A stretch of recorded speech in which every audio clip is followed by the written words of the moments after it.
Hi all welcome to football arena. ബ്രസീലിലെ ഒരു പുത്തൻ താരോദയമാണ് റോമുലോ. കേവലം 23 വയസ്സ് മാത്രമുള്ള സ്ട്രൈക്കറാണ് ഇദ്ദേഹം. ജർമ്മൻ ക്ലബ്ബായ RB ലീപ്സിഗിന് വേണ്ടിയാണ് റോമുലോ ഇപ്പോൾ കളിച്ചുകൊണ്ടിരിക്കുന്നത്. നേരത്തെ ബ്രസീലിയൻ ക്ലബ്ബായ അത്ലറ്റിക്കോ പാരനൈൻസിലൂടെ വളർന്നു വന്ന ഒരു താരമാണ് ഇദ്ദേഹം. ഇപ്പോൾ വളരെ പെട്ടെന്ന് തന്നെ RB ലീപ്സിഗുമായി അഡാപ്റ്റ് ആവാൻ ഈ താരത്തിന് കഴിഞ്ഞിട്ടുണ്ട്. 11 മത്സരങ്ങളിൽ നിന്ന് 4 ഗോളുകളും 3 അസിസ്റ്റുകളും റോമുലോ സ്വന്തമാക്കിയിട്ടുണ്ട്. ഏതായാലും തൻ്റെ ഐഡോളിനെ കുറിച്ച് അദ്ദേഹം സംസാരിച്ചിട്ടുണ്ട്. അതായത് നെയ്മർ ജൂനിയർ ആണ് തൻ്റെ ഐഡോൾ എന്ന കാര്യം റോമുലോ ഇപ്പോൾ തുറന്നു പറഞ്ഞിട്ടുണ്ട്. നെയ്മറെ കണ്ടാണ് താൻ വളർന്നത് എന്നാണ് ഈ ഒരു 23-കാരനായ ബ്രസീലിയൻ സ്ട്രൈക്കർ പറഞ്ഞിട്ടുള്ളത്.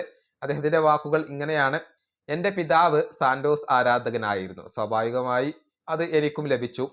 കുട്ടിക്കാലം തൊട്ടേ ഞാൻ സാന്റോസിന്റെ ആരാധകനാണ്. മാത്രമല്ല നെയ്മർ ജൂനിയറെ കണ്ടുകൊണ്ടാണ് ഞാൻ വളർന്നത്. അതുകൊണ്ട് തന്നെ എനിക്ക് മറ്റൊരു ഐഡോളുമില്ല. നെയ്മറാണ് എൻ്റെ ഐഡോൾ. ഫുട്ബോളിനോട് ഇഷ്ടം തോന്നാനുള്ള കാരണങ്ങളിൽ ഒരാൾ അത് നെയ്മർ ജൂനിയർ ആണ്. അദ്ദേഹം സാന്റോസിലും FC ബാഴ്സലോണയിലും PSG നടത്തിയ മാജിക് ആണ് ഇതിനൊക്കെ കാരണം. ഇതാണ് റോമുലോ പറഞ്ഞിട്ടുള്ളത്. ഏതായാലും വളരെ പെട്ടെന്ന് തന്നെ ജർമ്മൻ ഫുട്ബോളിനോട് അഡാപ്റ്റ് ആവാൻ റോമുലോ എന്ന സ്ട്രൈക്കർക്ക് ഇപ്പോൾ കഴിഞ്ഞിട്ടുണ്ട്. 11 മത്സരങ്ങളിൽ നിന്ന് 7 ഗോൾ പങ്കാളിത്തങ്ങൾ വഹിച്ചു എന്ന് പറയുമ്പോൾ RB ലീപ്സിഗിൽ നല്ല ഒരു തുടക്കമാണ് അദ്ദേഹത്തിന് ലഭിച്ചിട്ടുള്ളത്.